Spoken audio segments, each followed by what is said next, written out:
Hello friends, welcome back to our channel. கதைக்கு இப்போ வாங்க. மகுடபதி 6ஆம் அத்தியாயம். பூம் பூம். பெரிய அண்ணனும் செந்துருவும் மாறி மாறி சொன்னதுலேருந்து மகுடபதி செந்துருவோடைய கதையை பற்றி தெரிஞ்சுக்கிறான். சிங்கமேடு தங்கசாமி கவுண்டருடைய அண்ணன் மருதாச்சல கவுண்டர். அவர் மயிலாப்பூர்ல பிரசித்தி பெற்ற ஒரு வக்கீலா இருந்தார். பித்ருவார்ஜித சொத்து அப்படின்னா முன்னோர்கள்னால அப்பா அம்மா தாத்தா பாட்டி அவங்களுடைய சொத்து ஏராளமா இருந்ததோட வக்கீல் தொழிலையும் அவருக்கு வருமானம் நிறையவே வந்துட்டு இருந்தது. சென்னையில உயர்ந்த அந்தஸ்தும் நாகரிகமும் வாய்ந்த மனிதர்களோடு அவரு பழகிட்டு இருந்தாரு. அவருடைய ஒரே பொண்ணுதான் செந்துரு. செந்துரு அவருடைய 6வது வயதிலேயே தாயை இழந்துட்டான். தாய் இல்லாத குறைய அவளுக்கு தெரியாத மாதிரி அவருடைய தகப்பனாரான மருதாச்சல கவுண்டர் அவளை வளர்த்துட்டு வந்தாரு. முதல்ல செந்துரு கான்வென்ட் பள்ளியில தான் படிச்சிட்டு இருந்தாளே. அதுக்கப்புறம் அடையாறுல இருக்கிற பள்ளிக்கூடத்துல படிச்சான். அவளுடைய முக கலையினாலும் புத்திசாலித்தனத்தினாலையும் பள்ளிக்கூடத்துல அவ எல்லாருக்குமே செல்ல குழந்தையா இருந்தா. மயிலாப்பூர்ல இருக்கிற அவருடைய அப்பாவுடைய சிநேகிதர் வீடுகள்ல எல்லாம் அவளை வரவேற்காத வீடே கிடையாது. அந்த அளவுக்கு அவ ஒரு சுட்டி குழந்தையா இருந்தா. 4 வருஷத்துக்கு முன்னால செந்துரோடு தலையில ஒரு பெரிய இடியே விழுந்தது. அவளுடைய அப்பா மருதாச்சல கவுண்டர் டைபாய்டு ஃபீவர் இறந்து போயிட்டதா செய்தி வந்தது. அப்போ அவளுக்கு வயது ஒரு 13 வயசு தான் இருக்குமே. செந்துரு அனாதையான அதே சமயத்துல ஒரு பெரிய பணக்காரியாவும் ஆனா. அவளுடைய தாயாரோடைய சொத்தும் தகப்பனாரோட சொத்தும் எல்லாத்துக்கும் சேர்த்து இவ ஒருத்தவளே உரியவளா ஆனா. அவளுடைய சித்தப்பாவான தங்கசாமி கவுண்டர் அவளை சிங்கமேட்ல இருக்கிற அவருடைய வீட்டுக்கு கூட்டிட்டு போனாரு. ஏன்னா வேற எங்கேயும் அவ போறதுக்கு வழி கிடையாது. தங்கசாமி கவுண்டருக்கும் அவருடைய அண்ணனுக்கும் எவ்வளவோ வித்தியாசங்கள் இருந்தது. மருதாச்சல கவுண்டர் இருக்காரு இல்லையா, அதாவது செந்துருவோடைய அப்பா, அவரு 35 வயசுலயே மனைவியே இழந்துட்டாரு. அதுக்கப்புறம் மறுபடியும் கல்யாணம் எல்லாம் பண்ணிக்கல. ஆனா தங்கசாமி கவுண்டருக்கோ வீட்லயே 2 மனைவிமார்கள் இருந்தாங்க. மயிலாப்பூர்ல 13 வருஷம் வளர்ந்த செந்துருவுக்கு சிங்கமேடு வாழ்க்கை கொஞ்சம் பிடிக்கல. ஊர்ல மத்த பெண்கள் எல்லாம் வயல் காடுகளுக்காவது இஷ்டப்படி போயிட்டு வந்துட்டு இருந்தாங்க.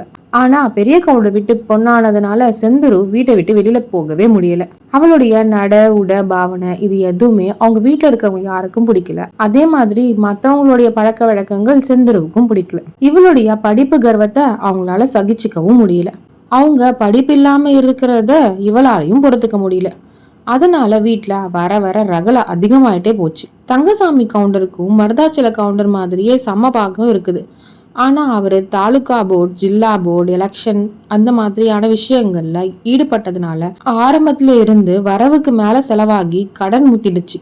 இப்போ அவருக்கு கிட்டத்தட்ட 2 லட்சம் ரூபாய் கடன் இருந்தது. சொத்து முழுசையும் வித்தா கூட அந்த கடனை அடைக்க முடியுமான்றதே சந்தேகம்தான். எலெக்ஷன் விவகாரங்கள்ல தங்கசாமி கவுண்டருடைய கூட்டாளி ஒரு பேரு பெற்ற கல்லுக்கடை கான்ட்ராக்டரான கல்லுப்பட்டி கார்கோடு கவுண்டர். தங்கசாமி கவுண்டர் அதிகமா கடன் பட்டிருந்ததுனாலையும் அதுவும் இல்லாம கார்கோட கவுண்டர் கிட்டதான் அவர் நிறைய கடன் வாங்கி இருந்ததுனாலையும் தங்கசாமி கவுண்டர் கடன் அடைச்சு மீண்டு வர்றதுக்காக கார்கோட கவுண்டர் ஒரு யோசனை சொன்னாரு. ஏற்கனவே கார்கோட கவுண்டருக்கு 3 தர கல்யாணம்.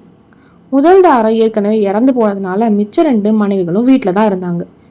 இப்போ செந்துருவையும் தனக்கே கல்யாணம் கொடுக்கறதா இருந்தனா கடன் பூராவையும் தானேவே எடுத்து தீர்த்துக்கிறதா கார்கோட கவுண்டர் தங்கசாமி கவுண்டர் கிட்ட யோசனை சொன்னாரு. அதுக்கு தங்கசாமி கவுண்டரும் சம்மதிச்சுட்டாரு. செந்துரு மேஜர் ஆவறதுக்கு இன்னும் 6 மாசம் தான் இருந்ததுனால மேஜர் ஆயிட்டா ஏதாவது லவ் கிவ் பண்ணுவான்ட்டு பயந்து கல்யாணத்தை இந்த மாசமே முடிச்சிடலான்னு தீர்மானிச்சாங்க. கார்கோட கவுண்டரும் அடிக்கடி சிங்கமேட்டு வீட்டுக்கு வரது உண்டு. செந்தூருக்கு அவரை பார்த்தாலே பயமா இருக்கும். அவரை கண்டாலே கதி கலங்கி நிப்பா.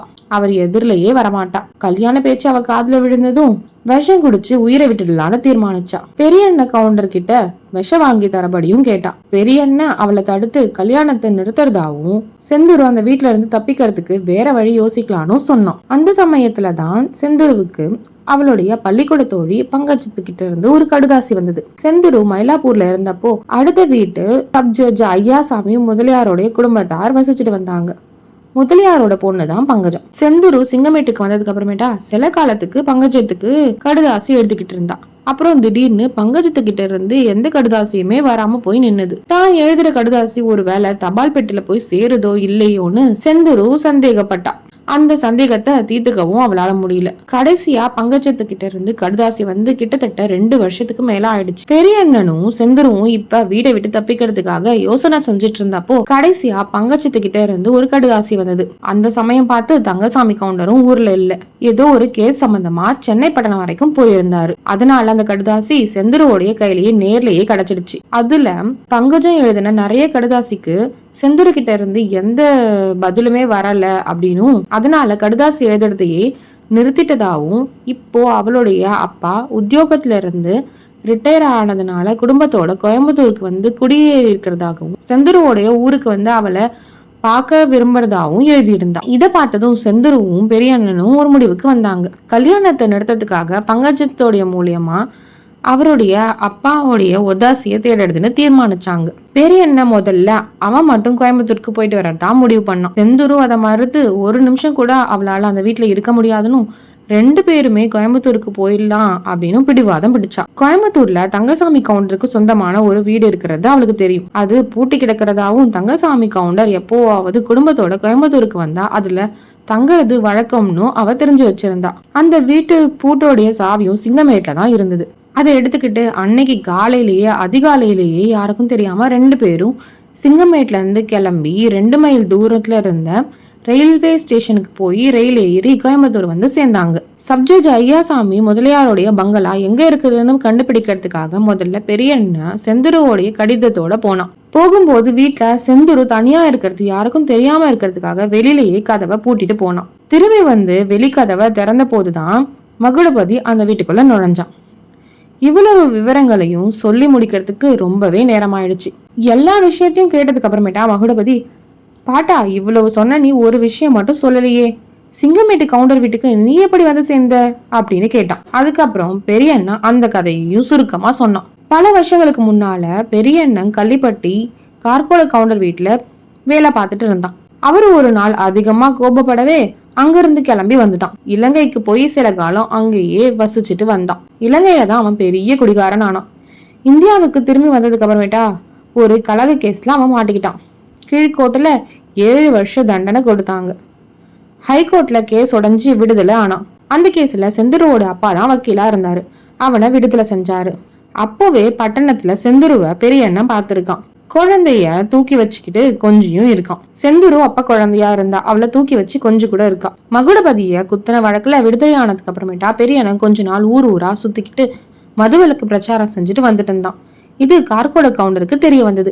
அவரு அவனை சிங்கமேட்டு தங்கசாமி கவுண்டர் வீட்டுல வேலைக்கு அமர்த்தினாரு. அங்க இந்த பட்டணத்து குழந்தைய பார்த்ததும் யாருன்னு தெரிஞ்சுக்கிச்சு. அங்க இந்த பட்டணத்து குழந்தைய பார்த்ததும் ரொம்பவே சந்தோஷமாயிட்டு அங்கேயே தங்கிட்டான். அவங்களுக்குள்ள நாளுக்கு நாள் பாசம் வளர்ந்துகிட்டே இருந்தது. கடைசியா இந்த மாதிரி சொல்லாம ஓடி வர கள்ளுக்கடை கான்ட்ராக்ட்ல நஷ்டம் வந்ததுக்கு ஏற்கனவே என்ன வெட்டி போடலான்னு யோசிச்சுட்டு இருக்கிறாரு கள்ளிப்பட்டி கவுண்டர். இப்போ இந்த விஷயத்துல என்ன பார்த்தா என்ன செய்வாருன்னே தெரியாது. அவரே கத்தி எடுத்து என்ன குத்தி கொண்டுடுவாரு அப்படின்னு மகுடபதி சொன்னான். இப்போ பெரியண்ண முகத்துல உண்டான விகாரத்தையும் அவனுடைய கண்ணுல தோன்றின பயங்கரத்தையும் மகுடபதியால தெரிஞ்சுக்க முடியல. என்ன பாட்டா இப்படி மிரளறியே, கத்தி குத்து எல்லாம் உனக்கு புதுசு இல்லையே அப்படின்னு கேட்டான். தம்பி அப்படிலாம் நீ ஒன்றும் பேசாத. நீ எனக்கு ஒரு சத்தியம் செஞ்சு கொடுக்கணும். கள்ளிப்பட்டி கவுண்டர் கிட்ட மாத்திரம் நீ போகவே கூடாது, ஒருபோதும் போகக்கூடாது அப்படின்னு பெரியண்ணா சொன்னான். அப்போ அவன் பேச்சே ஒரு மாதிரி இருந்தது. அந்த சமயத்துல வாசல்ல பூம் பூம் அப்படின்னு மோட்டார் குழலுடைய சத்தம் கேட்டது. அடுத்த நிமிஷம் வாசல் கதவை யாரோ தடன்னு தட்டினாங்க. 3 பேர்ல யாருக்கு கதி கலக்கம் அதிகமா இருந்ததுன்னே சொல்றதுக்கு இல்ல. சித்தப்பாவா இருக்குமோ அப்படின்னு நடுங்கின குரல்ல செந்தூர் கேட்டான். பட்டணத்துக்கு இல்லையா போயிருக்கிறதா சொன்னாரு, வந்துட்டாரோ என்னமோ. ஒருவேளை ஐயாசாமி முதலியார் வீட்டுல திரும்பி வந்ததும் உன் கடிதத்தை பார்த்துட்டு கார் அனுப்பி இருக்கலாம் இல்லையா அப்படின்னு மகுடபதி கேட்டான். செந்தூருக்கு கொஞ்சம் உயிர் வந்தது. இருந்தாலும் இருக்கலாம் அப்படின்னு சொன்னான். கிழவன் நான் போய் பார்த்துட்டு வரேன்.